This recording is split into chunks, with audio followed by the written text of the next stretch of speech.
From the moment you saw her glossy family portraits, Jodi Arias looked like the perfect all-American sweetheart. Golden hair framing a radiant smile, she posed beside her high school sweetheart, Travis Alexander. An image of youthful affection that filled photo albums and social feeds alike. Friends described her as warm, engaging, the kind of woman you'd trust with your deepest secrets. Yet behind closed doors, that sunny facade hid a darkness few could imagine. Jodi worked odd jobs, bartender, waitress, sales associate, but each paycheck wasn't just income. It was a ticket to crafting her narrative.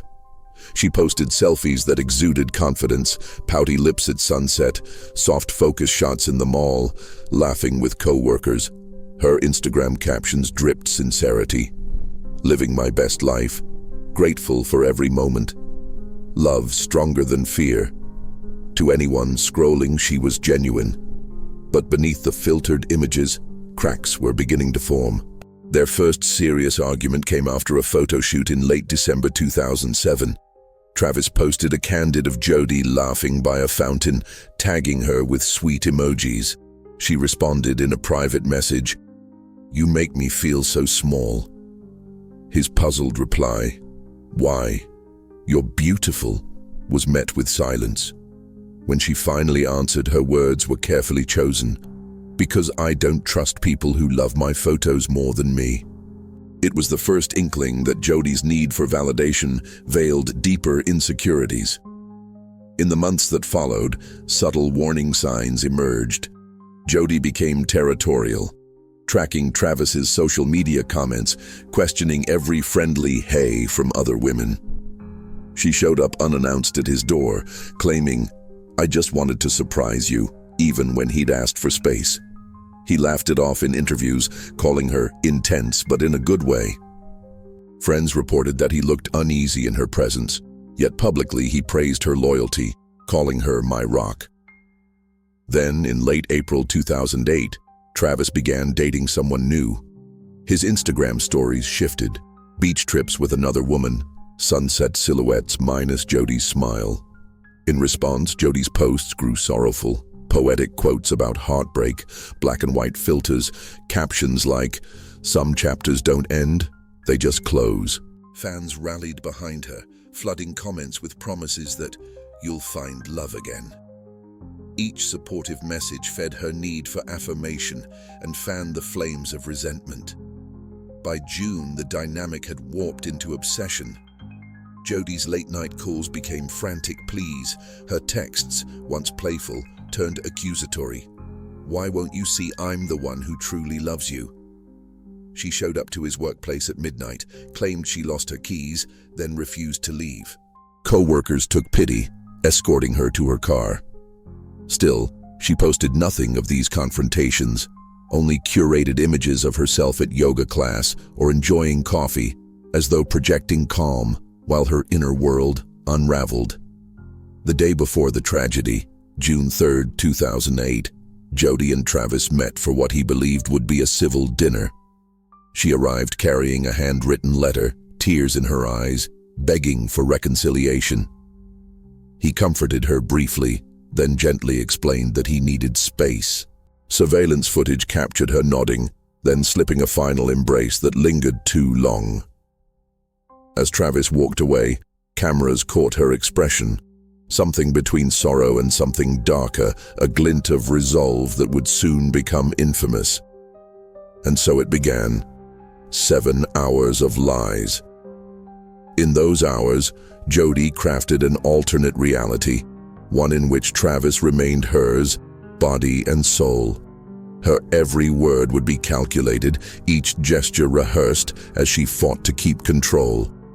But beneath the practiced veneer, her body would betray her. A trembling hand, a stutter in her voice, a tear that fell too cleanly. Those tiny slips would become the linchpin of a case that shocked the world. For 7 relentless hours, Jodi Arias sat across from detectives in a cramped, windowless interrogation room, weaving a narrative so meticulously constructed it nearly convinced even the most skeptical investigator. As the clock's fluorescent digits blinked onward, a constant reminder that time was both her ally and enemy. She spoke in a voice almost too calm for the gravity of the situation. Minute by minute, her story unfolded. She and Travis had shared an intimate dinner, laughter echoing between them as the sun dipped low. She described the warmth of his hand on her back, the softness of his voice when he reassured her, and the gentle way he led her toward the backyard where they had often talked about their future. Yet beneath that polished veneer, her body language told a different story. At the 7-minute mark, her right foot began an irregular tapping on the cold linoleum floor, an unconscious signal of anxiety. By 15 minutes in, her left hand twitched as she insisted, "I never hurt him," contradicting the mounting physical evidence. Around the half-hour point, a flush crept across her cheeks when she spoke of the couple's so-called final embrace. The forensic psychologist seated just inches away recorded those micro-changes in skin temperature, noting them as silent betrayals of her spoken words. Detectives alternated their approach between gentle empathy and firm challenge. One officer leaned forward in his chair, voice soft. "We know this is hard, Jody. We just need your honest recollection." The other remained rigid, arms crossed, brow furrowed, ready to pounce on any inconsistency. This classic good cop, bad cop routine was designed to destabilize her defenses. When the empathetic detective handed her a tissue after noticing her lip tremble, Jody accepted it with a nod, but her shoulders tensed as though bracing for an unseen blow. At 90 minutes, they introduced Travis's phone records. There it was in black and white, her device pinging cell towers at locations she had not yet claimed on her timeline. A screen flashed the timestamps: 8:45 p.m., 9:02 p.m., 9:17 p.m. Each new data point was another nail in the coffin of her rehearsed story. She paused, blink rate spiking, as she scanned the screen. She diverted her gaze to the table, tracing an imaginary line with her finger before murmuring, "Maybe I misremembered the order." By hour 3, fatigue began to weave through her performance. Her posture slumped, voice occasionally cracking on long vowels. She claimed that after their backyard conversation, they had gone inside for coffee. Yet the coffee mugs placed on a nearby table remained untouched during her explanation, as if waiting for an alibi that never came. Detectives exchanged glances. They knew they were close. Then came the slip, a question about Travis's final words. "He told me he loved me," she said, eyes glossing over.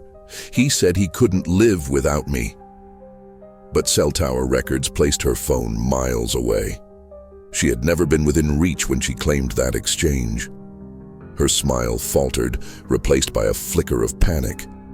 She ran a hand through her hair, tugging at a loose strand as though it held the missing piece of her story. In the 4th hour, they played back a voicemail she had left on Travis's phone. Her tone was calm, almost seductive. "I miss you so much, please call me back." Yet the playback revealed fractures. The pitch wavered at the end of each sentence, and background noise, a distant car engine, mapped to a timestamp that contradicted her stated location.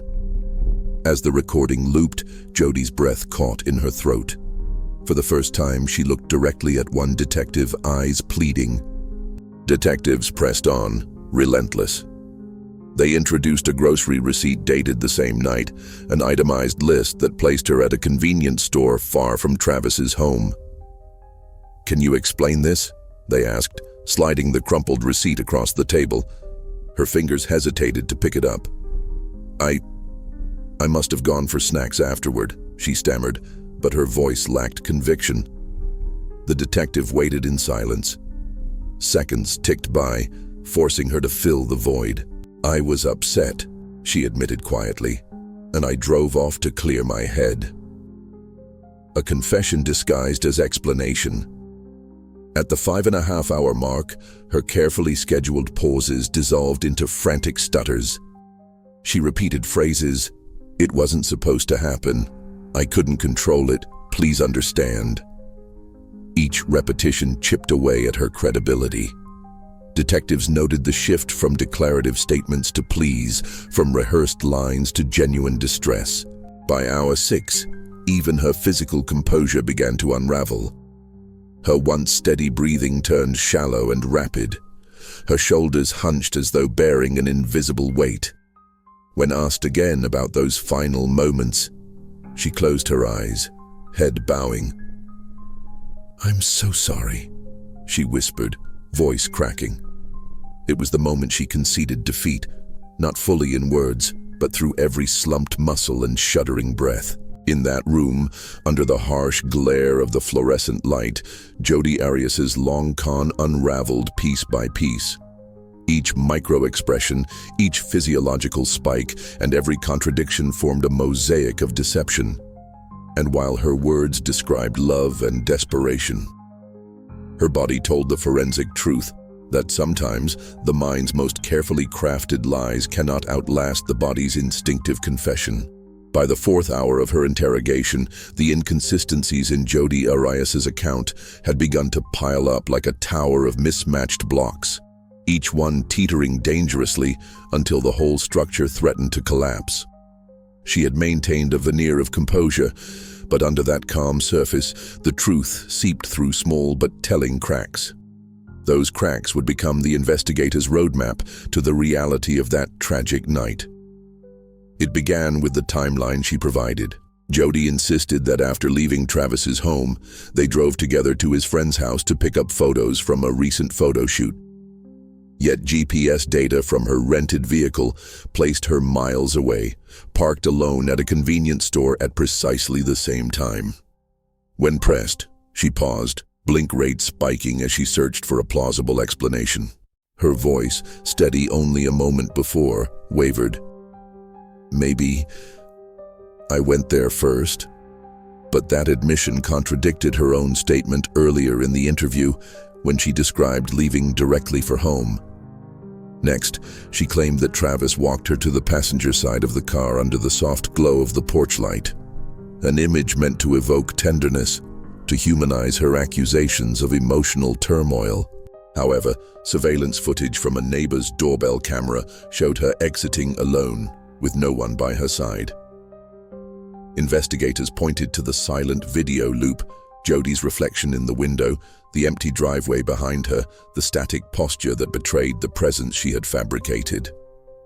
She stared at the monitor for nearly 10 seconds, an eternity under forensic scrutiny, before softly uttering, "I don't know why that doesn't match."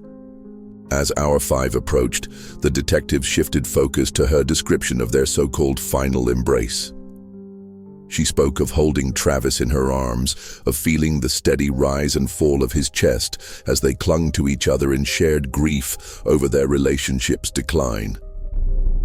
They played back audio excerpts of a 911 call made by another witness, a jogger passing by the house, who described hearing only a woman's sobs and pleas, and a single muffled scream, not the soft murmur of 2 voices. Jodi shifted in her seat, her knuckles whitened as she gripped the edge of the table. I guess I remember it differently," she murmured, tone defensive but hollow. Then there were the small details, the lotion bottle she said she threw to the ground, the hairpin she claimed fell from her hair during the struggle, the single glove found near the crime scene. None of these artifacts fit neatly into her narrative. For each item, detectives produced photographs and lab reports. They showed her the glove, asking bluntly why she had never mentioned dropping it. Her breath caught. She looked down at her lap, tracing the fabric of her sweater with trembling fingers. "I must have forgotten," she stammered, the excuse as flimsy as the glove itself. Investigators also examined language patterns. In her initial statement, she used distancing pronouns, they and them, when referring to Travis's final words, as if subconsciously separating herself from the violence. Later, she switched to the possessive my Travis, a shift that coincided with her more emotional outbursts. Linguistic analysts in the room tracked these changes, noting that genuine speakers rarely alternate pronoun usage mid-conversation unless under high stress or deceit. Her body language continued to betray her. When the questioning turned to the moment she drove away, she rubbed her eyes repeatedly, as though wishing to erase what she had just said. When asked about the bloodstains on her clothing, drying specks that matched Travis's DNA, she leaned back, crossing her arms defensively. She kept her gaze fixed on the ceiling, avoiding eye contact for nearly 20 seconds. That avoidance lasted far longer than any natural blink or shift, marking a clear psychological attempt to distance herself from the reality being presented. By the end of Topic 3's interrogation segment, the room had grown thick with tension. Jodi's carefully choreographed narrative lay in tatters, each new piece of evidence exposing yet another lie. She sat slumped, speech uneven, as though running out of both words and energy to maintain the facade. The detectives, having catalogued every discrepancy, prepared to move to the next phase. Expert-driven interrogation techniques designed to break down her defenses entirely. These cracks in her story were not mere oversights. They were the silent heralds of her undoing. In each pause, each stutter, and each evasive gesture, the truth shone through. And for anyone watching, knowing what came next, those fractures represented the moment when deception met its inevitable collapse. Detective Sidney Jones and his partner entered the interrogation room with a singular purpose: to dismantle the narrative Jodi Arias had painstakingly constructed. Reporters scrambled to update their websites, draft headlines, and prepare live segments. Social media exploded with speculation and outrage. News alerts pinged across smartphones and hashtags trended. D. Jodi Arias confession, E. true crime, E. justice for Travis. Inside the station, detectives gathered evidence: blood samples, fingerprints, the gun recovered from the oil field. Each item was catalogued with meticulous detail. They logged timestamps and case numbers, ensuring the chain of custody remained unbroken. The room seemed to vibrate with purpose, justice in motion. Later that evening, a vigil was held outside Travis Alexander's home. Mourners lit candles and placed flowers at the driveway. A projector displayed silent photos of happier times, Travis smiling under a sunset sky. The community grieved publicly, collective sorrow palpable in the cool desert air. Reporters captured tearful interviews. "He was a good man," one neighbor whispered. For Jodi, the aftermath meant booking into the county jail, undergoing processing, and facing the reality of her admission. She sat in a holding cell, stripped of pretense, wearing an orange jumpsuit instead of the stylish outfits she once chose for photo shoots. She stared at the wall, her reflection in the plexiglass more haunting than any photograph. The interrogation room would see many more suspects, but that day became legendary among law enforcement circles. It demonstrated how a combination of psychological expertise, forensic science, and rigorous procedure could unravel the most convincing lies. For them, it was a testament to their training and dedication. And for viewers of Deep Crime Files, it was a lesson in the power of truth. How evidence, when methodically presented, can break the steeliest defenses and bring hidden horrors into the light. Weeks turned into months as Jodi Arias's case became a staple in criminal psychology curricula and true crime documentaries. Experts dissected her every blink, every shift in posture, and every choice of word. Seminars were held at universities, analyzing the interrogation tapes frame by frame. Students debated the ethics of good cop, bad cop, the impact of prolonged questioning, and the limits of eliciting confessions through psychological pressure. Public opinion remained divided. Some viewed Jodi as a manipulative killer who exploited sympathy to mask her intentions. Others saw a tragic figure, driven by obsession and hurt, whose final confession was a plea for absolution. Podcasts revisited the case repeatedly, each host offering new theories about motive, personality disorder, and the role of social media in magnifying her actions. For families affected by violent crime, Jodi's case offered both closure and cautionary tales. Victim advocates cited the importance of early warning signs, how subtle behavioral shifts and obsessive patterns can escalate dangerously. Law enforcement trainers incorporated the case into their curriculum, illustrating how evidence presentation and psychological tactics must be balanced with respect for rights and mental health. At bars and coffee shops, casual conversations touched on the case's broader implications: the dangers of unchecked emotional manipulation, the complexity of human attachment, and the startling ease with which false narratives can gain traction. Even mental health professionals weighed in, discussing the role of attachment trauma and borderline personality traits in fueling her actions. For Deep Crime Files, Jodi Arias's story underscored the channel's mission to delve beyond sensational headlines and explore the psychological currents that drive criminals. It reaffirmed the value of analyzing micro-expressions, linguistic markers, and forensic evidence in painting a comprehensive portrait of guilt and motive. As we close this chapter, we carry forward one fundamental lesson: that truth, while often buried beneath layers of deception, possesses a relentless force. Through meticulous inquiry and unwavering dedication to facts, we can shine a light into the darkest recesses of human behavior, and in doing so, perhaps prevent tragedy in the future. Stay alert, question narratives, and remember, the mind may deceive, but the body never lies.